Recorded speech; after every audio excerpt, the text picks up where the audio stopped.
आज आपल्यासोबत आहेत श्री सुनील देवराव येवले. आपण यांच्या शेतावर आलेलो आहे. तर आज आपण यांचं थोडक्यात एक मनोगत घेऊया किंवा प्लांटो कृषी तंत्रामुळे त्यांचा काय फायदा झाला. नमस्कार, मी सुनील देवराव येवले, राहणार येवले आखाडा. मी जवळजवळ 3 वर्षापासून प्लांटो कृषी तंत्राचा वापर करतोय. मी ही ऊसाची लागवड 15 जानेवारीला केलेली. तर आज जवळजवळ म्हणजे 60-70 दिवस झाले. तर म्हणजे 70 दिवसात हा ऊस माझ्या कमरेला लागतो. जवळजवळ म्हणजे 3-3.5 फूट हाईटीची झालेली आहे. याला आत्तापर्यंत आपण प्लांटोचं दाणेदार आणि ड्रिंकिंगसाठी प्लांटो ड्रिप वापरलेला आहे. त्यात पिस्टीम वगैरे वगैरे वापरलेलं आहे. 1261 घेतलेलं आहे. त्यानंतर वरून त्याला प्लांटो जे 1261 आणि पिस्टीम ची एक फवारणी झालेली.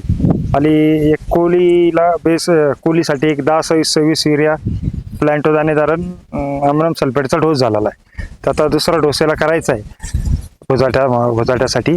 आणि यावर्षी मी कांद्यासाठी बी प्लांटोचं प्रॉडक्ट वापरलं आहे. तर मी 56 गुंठ्यात 22.5 टन उत्पन्न घेतलेलं आहे यावर्षी. आणि मागच्या वर्षी 17 टन कांद्याचं उत्पादन घेतलेलं आहे. त्यामुळं प्लांटो वापरामुळं माझं कमीत कमी कांद्यामध्ये 3 ते 4 टन एकरी उत्पादन वाढलेलं आहे. आणि यावर्षी या ऊसाचं टार्गेट आहे आमचं कमीत कमी 80 टन. तर हे काढणारच आम्ही काही झालं तरी. असं नियोजन कंपनी प्लांटो राणी साहेबांचं आम्हाला वारंवार आहेच. वारंवार ते 15-3 आमच्याकडे व्हिजिट असते. प्लॉटवर येतात, सगळं मार्गदर्शन आम्हाला वेळोवेळी करतात. अशा पद्धतीने आमचं नियोजन चालू आहे. सुनील भाऊ, तुम्ही कांद्याची लागवड किती तारखेला केलेली आहे? साहेब, आपली 20 आणि 21 डिसेंबरला लागवड झालेली आहे कांद्याची. लागवड करताना बेसल डोसला तुम्ही काय वापरलेला? तर बेसल डोस साठी आपण एकरी 2 DAP, 1 पोटॅश, 10 किलो बेसल, एक 50 किलो प्लांटो दाणेदार, एक 10 किलो प्लांटो मीन. आता तुम्ही ते वापरलं आणि लागवड केली. तर लागवड केल्यानंतर तुम्हाला बुडवताना काही लागवड केली की डायरेक्ट लागवड केली? कांद्याची रोपं बुडवून लागवड केलेली का? नाही, डायरेक्टच केली होती. तरी पण आपण प्लांटो दाणेदार वापरलं तर त्याचा काय फायदा वाटला? त्याचा फायदा म्हणजे असा का शेवटपर्यंत प्लॉटला ग्रेनरी आणि करपा आला नाही. ओके. आपण पहिली त्याच्यानंतर काय केलं, वापरलं प्लांटो कृषी तंत्र आणखी? त्याच्यानंतर आपण फवारणीमध्ये प्लांटोचा पिस्टीम घेतला पहिल्या वेळेस. दुसऱ्या वेळेस पिस्टीम ऑर्गेनिक घेतलं. बरोबर. एकदा GI घेतलं. त्याच्यानंतर जाईम वगैरे घेतलं प्लांटोचं. तुम्हाला पिस्टीम वगैरे वापरल्यानंतर त्याचा काय फायदा झाला, म्हणजे काय बेनिफिट वाटला? म्हणजे कांद्याची मान आणि कांद्याची हाईट, पंजा जे आपण फुटवा म्हणतो, बरोबर, एकदम जबरदस्त. असं म्हणतात की कांद्याचा जर फुटवा वाढला, पिंजराच्या फंक्या जास्त असले तर कांद्याची साईज पण चांगली होती. बरोबर. जेणेकरून तर पिस्टीमचा खरंच खूप चांगला रिझल्ट आहे. आणखी तुम्ही काही सोडलेलं का? नाही, खालून प्लांटो ड्रिप सोडलं होतं आणि 1261 सोडलं.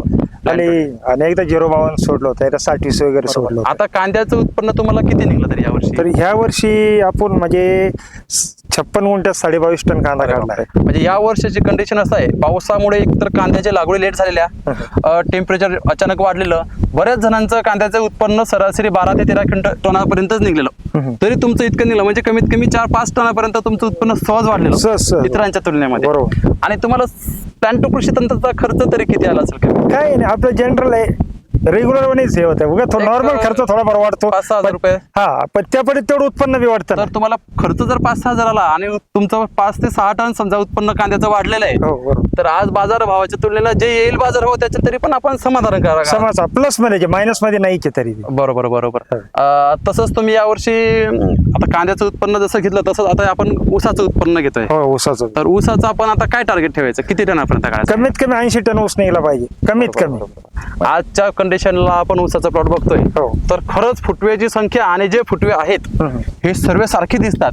हे नेमकं तुम्ही याला काय सोडलं का, काय केलं काय? याला काय नाही, फक्त कोलीकरणाची वेळेस प्लांटो दाणेदार टाकलं होतं त्यात. बरोबर. रासायनिक मध्ये आणि प्लांटो मीन बी घेतलं होतं. बरोबर. मायक्रोटन. आणि खालून त्याला प्लांटो ड्रिप पण 1261 पिस्टीमची ड्रिंचिंग केली होती. ओके. आणि वरून पिस्टीम 1261 आणि प्लांटो जे त्याची फवारणी केली. बरोबर. म्हणजे तुम्ही आपण पीक बघून खरंच आपण 80 टनाकडे जाऊया. आणखी चांगलं नियोजन करतोय. तर तुम्हाला काय वाटतं प्लांटो कृषी तंत्राबद्दल? मी शेतकऱ्यांना सांगू इच्छितो की सगळ्या शेतकऱ्यांनी प्लांटो कृषी तंत्र हे वापरलंच पाहिजे. जरी सर्व शेतीला नाही वापरणं झालं तर आपण 2 एकर शेती असली तर 1 एकरासाठी 1 वर्ष वापरून पहा. त्याचा आपल्याला रिझल्ट लगेच कळेल. आपण रेग्युलर पद्धतीनं आणि प्लांटो कृषी तंत्र वापरून आपल्याला काय फरक पडलाय काय नाही, त्याच्यामुळं त्याचा आपल्याला जास्तीत जास्त फायदा होईल एवढंच मी सर्व शेतकऱ्याला विनंती करून सांगू इच्छितो. नमस्कार. कोणत्याही हंगामासाठी कोणत्याही पिकासाठी खरगोश उत्पादनासह निर्यातक्षम मालासाठी समृद्धीचा महामंत्र